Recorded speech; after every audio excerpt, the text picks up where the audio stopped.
What's up, guys? My name's Mr. Bruce, and today's story is about how Ashton Kutcher almost came face to face with the real-life serial killer. Of course, obviously, Ashton Kutcher did not die, but many of the characters in this story did. But before we get into the story, if this sounds like your cup of tea, dark storytelling, and true crime, then you clicked the right video because that's our channel. So I want you to go ahead and karate chop the like and subscribe button right now. And with that, let's get into it.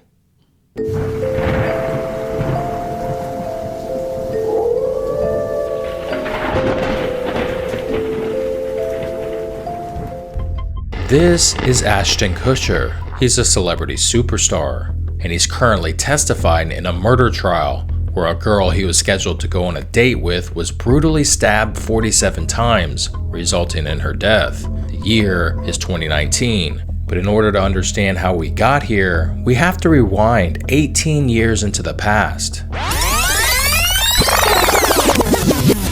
In 2001, Ashton Kutcher was standing at the edge of becoming a household name. He was starring as Michael Gargiulo on the hit That 70s Show, and his role in Dude, Where's My Car had just made him a recognizable face on the big screen. He was young, successful, and living the kind of life that seemed to be moving in only one direction: up. Years later, he would become a highly successful venture capitalist investor and entrepreneur. But on one night in February of 2001, long before any of that, Ashton Kutcher found himself standing outside the home of a woman who had just been brutally murdered, and he had absolutely no idea. We couldn't possibly imagine a world without our favorite guy from Dude, Where's My Car?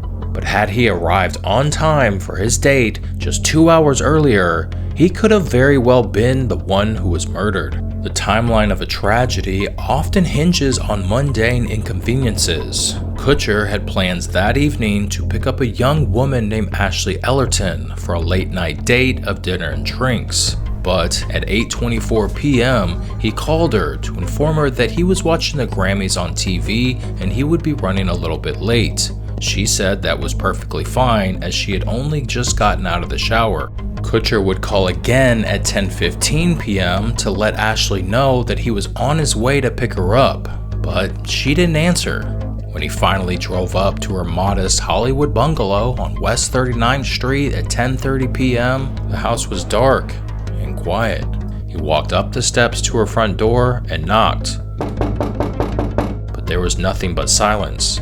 He knocked again, and there was nothing. Assuming she had just grown tired of waiting and gone out with friends because he was tardy, he peered through the front window to check. The interior was dim, but he did notice a dark pooling red liquid on the hardwood floor near the hallway.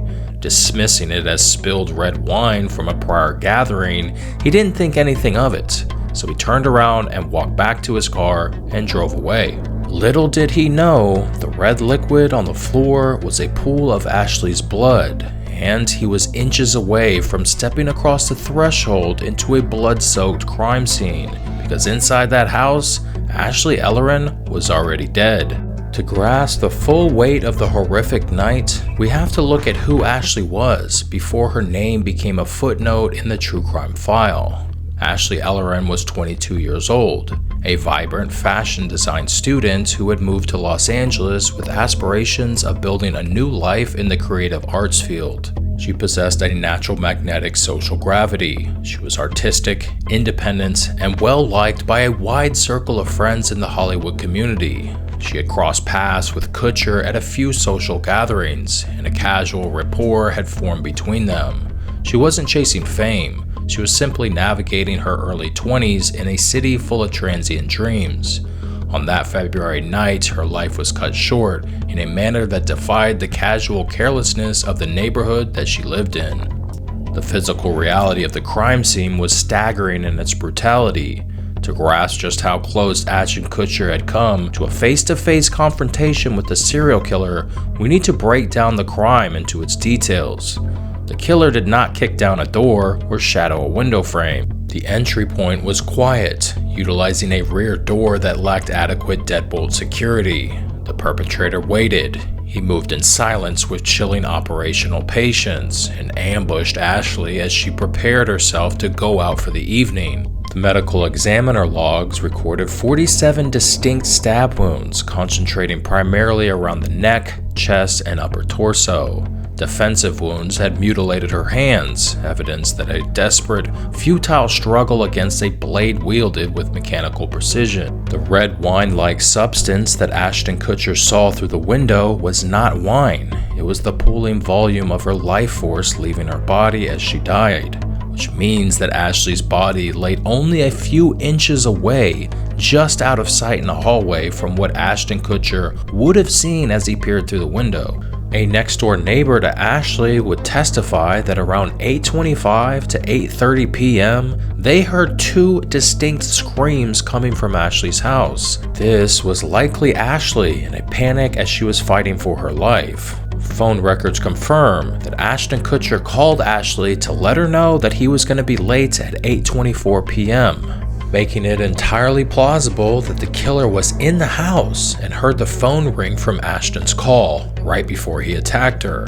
The main piece of evidence in the case would come from a mere accident by the killer. The sheath to a 9-inch hunting knife was left at the scene, found on the floorboards beside the bed. Likely an oversight, born out of the panic and chaotic, frenzied nature of a 47 stab wound attack. In the heat of the struggle, the sheath simply slipped out, or was hastily dropped. But in a rush to flee the bungalow before he was caught, he simply left it behind on the floor before vanishing into the LA night. Police were looking for a local acquaintance or a jealous ex, but they were looking completely in the wrong direction. But the investigators were able to find strong evidence at the scene. First, biological and DNA evidence from the suspect was found on the knife sheath, as well as a single fingerprint was found on the front door. Ashley's body would be found the next day by her roommate. Upon hearing of his date being murdered, Ashton Kutcher immediately went to police and offered his full cooperation, including his fingerprint to be used for elimination. But Ashton Kutcher's fingerprint would match the fingerprint on the front door, which was very suspicious. But it also did match his story of knocking on the front door and trying to open it. But this would make Ashton Kutcher a prime suspect. However, looking into Ashton, they were able to track his cell phone data. They were able to confirm his phone calls with Ashley the night of the murder, as well as his GPS location as he traveled away from Pinehurst Road to wherever he went afterwards. Luckily, Kutcher did not go home by himself. He met up with actual people. This is crucial. Tracking his GPS location, as well as interviewing the people that he actually did meet up with, was able to corroborate his story of his whereabouts and what he was doing on the night of the murder, and thus, Ashton Kutcher, as a suspect, would be eliminated. However, the killer's identity would remain unknown. To the investigators on the ground in Los Angeles, Ashley Ellerin's murder was an isolated horror, until the map started expanding. Across state lines and through the passage of several years, a silent, bleeding trail of identical homicides began to emerge. The operational signature was unmistakable: young women living alone, nocturnal surveillance, zero forced entry, and lightning-fast, hyper-vicious knife attacks executed with an eerie practice coldness. Investigators experienced mounting professional pressure. The public demanded answers, and the media began whispering about a phantom stalking the coast. But the killer's first victim was 8 years before Ashley and over 1,700 miles away in Glenview, Illinois. In August of 1993, 18-year-old Trisha Picasio was brutally stabbed to death on her own front porch. She had just returned home late at night. The case went stone cold, lingering as an open wound for a grieving family for over a decade. But the killer was closer than anyone thought. His selection was not random because he lived merely houses away from the Picasio family. He was an acquaintance and peer of Trisha's younger brother, granting him casual familiarity with the family's property layout, household schedules, and neighborhood foot traffic. The combination of geographic proximity and opportunistic stalking led the killer to select Trisha. No link was ever created beyond this, purely convenience. Utilization of a fixed-blade knife, marking the operational genesis of the MO he would later replicate in California. Late-night ambushes, targeting people close to where he lived, as well as using a blitz style of knife attacks. But here's where the case gets a little bit twisted. Investigators at the scene were able to find DNA evidence of the actual killer underneath Trisha's fingernails. So it was very up close and personal.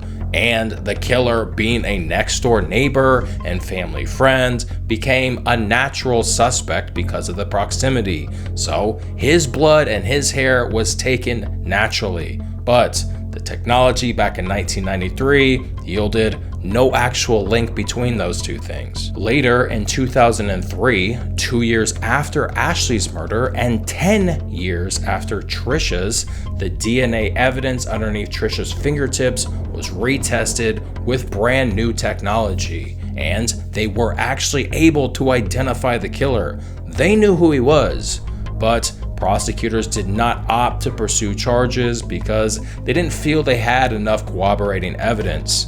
And at this time, the killer had 2 different murders under his belt, making him officially a serial killer, and he was identified in one of the murders. They knew that he did it, they knew who he was, but the murders were not yet linked, and they didn't have enough evidence, so the killer remained walking free. Killer would maintain the pattern of committing these violent offenses on victims that lived in close proximity to him, waiting a little bit amount of time before moving away and putting multi-state distance between him and the unsolved crimes before committing his next offense. Then, 2 years later, after his second victim, Ashley, the Phantom Killer would strike again in Southern California. December of 2005, in a quiet suburb in El Monte, Maria Bruno, a 32-year-old mother of 4, was targeted in her apartment home. The attack was monstrously personal. Bruno was stabbed dozens of times. The killer mutilated her body with chilling precision. And once again, the killer lived very close in the exact same apartment complex, close enough to observe and stalk his victims, learn their routines before launching his attack. Because he targeted women who lived just doors away, women he was likely acquainted with, he frequently gained entry either by exploiting unlocked doors or convincing the victim to open up or let their guard down for a known neighbor or acquaintance. This was no different. There was no forced entry on Bruno's home. Law enforcement documented latent boot prints at the point of entry and throughout the interior rooms, indicating the movement patterns within the unit that had occurred during the struggle. No murder weapon was ever recovered from Bruno's apartment, matching the forensic profile of the previous knife attacks. Once again, there would be DNA and biological evidence left by the killer at the crime scene. A blue surgical shoe slipper stained with the victim's blood was found near her body. Trace DNA evidence of the killer was found on the elastic band of the slipper. It was run, but there were no matches. This would be a travesty because by that time, 2 years had already gone by, with the killer having already been identified in a prior murder. But DNA evidence at the time stopped at the jurisdiction to which it had occurred in, so there was no national database that had matured at this point, allowing the killer to once again walk free. At this point, the killer had 3 victims: Trisha Pacasio in 1993, Ashley Ellerin in close proximity to Ashton Kutcher in 2001, and now Maria Bruno in 2005. The MO was clear, and the killer had even been identified, but it wouldn't be until 3 years later, when the killer attacked his final victim, that he would finally get caught. The reign of terror finally fractured in April of 2008 in Santa Monica, California. The killer scaled a 2-story apartment and entered through an unlocked window of 26-year-old Michelle Murphy, who would be his 4th victim. But he would finally meet his match. He broke in during the dead of the night and mounted a ferocious knife attack. Straddling Murphy in her bed while she slept, he began violently stabbing her with a giant serrated knife in the chest. But unlike the previous victims, Murphy fought back with ferocious survival instincts. She kicked, she screamed, she struggled so violently that the attacker panicked and accidentally cut his own hand very deeply with his blade. With that injury, he fled into the night, leaving a trail of blood at Murphy's apartment and trailing back towards his apartment across the alleyway. Making the situation even more extraordinary, Michelle Murphy lived. Despite suffering multiple stab wounds, she managed to report the attack immediately, preserving the crime scene and the critical forensic evidence that ultimately brought down the killer. Just like prior victims, the killer chose someone he lived close to, so he could make an intimate observation of their patterns and to quickly escape. But what had once been an advantage would quickly become his undoing. Michelle Murphy was able to identify her killer because she knew him as a man that lived in the same Princeton Street apartment complex in Santa Monica. She did not know him personally, nor did they socialize. But Michelle Murphy did know him as just a familiar face in the same apartment complex. She had seen him around just prior to the attack. Unlike the other crime scenes, the investigators now had insurmountable evidence. They had a surviving witness who had actually identified him as another man living in the apartment complex. They had the suspect's blood at the crime scene, leading out of the window, and a blood trail towards the apartment complex that he actually lived in. He had cut himself so deeply that they also had the knife wound on the suspect that can be linked to the blood at the scene, and they had identified him, if you remember, back in 1993 for Trisha Baccasio's murder. But it was not the actual blood trail that they used to identify him. It was the logging of his blood in Michelle's bedroom into the national database known as the CODIS system. Except this time, it gave them a match. His name was Michael Gargiulo. For years, Gargiulo had operated as a ghost in plain sight. He was a local repairman, an acquaintance, and a neighbor who drifted through the margins of his victims' lives. In Illinois, he had been an adolescent friend of Trisha Baccasio's little brother. In Los Angeles, he moved like a shadow, blending into apartment complexes, watching, waiting, and learning the schedules of young women. Following the DNA database hit from Michelle Murphy's apartment, police arrested Michael Gargiulo at his Santa Monica home in May of 2008. Once he was in custody and his profile was locked into the system, investigators retroactively cross-referenced his DNA against unsolved violent crimes across different jurisdictions, officially connecting the dots of his serial pattern. First, the DNA evidence found under the fingernails of Trisha Baccasio in 1993. Then, the DNA found on the knife sheath and a bloody towel in Ashley Ellerin's house in 2001, as well as the DNA located on the surgical slipper of Maria Pruno in 2005. All of them matched Michael Gargiulo. His string of crimes spanning across multiple states would lead him to 2 separate monikers from police and media. One was the boy next door. 2 was the Hollywood Ripper. He was charged with 2 first-degree murders and an attempted murder in California, as well as later extradited to be tried for the murder in Illinois. He was found guilty on all counts and sentenced to death. Sitting in the witness box in Los Angeles Superior Court for the murder of Ashley Ellerin, a mature Ashton Kutcher recounted the chilling details of the night that he walked up to Ashley Ellerin's porch. He testified about his panic when he learned the truth and how he immediately went to police to confess that his fingerprints were on the front door handle, terrified that he could be misidentified as a suspect. Today, Ashton Kutcher's life looks entirely different. marked by global ventures, family, and public advocacy. But history remains permanently tethered to a single winter night in 2003. A missed knock, a turned handle that wouldn't open, a dark stain mistaken for wine. Beneath the glamour of early fame and bright lights of Hollywood, a few feet of drywall and a locked door were all that separated a young actor from a dark, identical fate.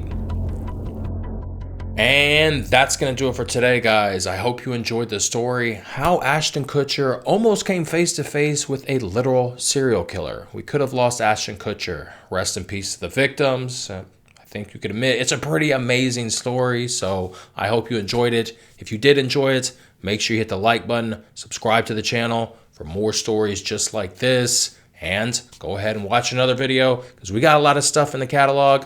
That would help us out a lot, guys. And with that, see ya.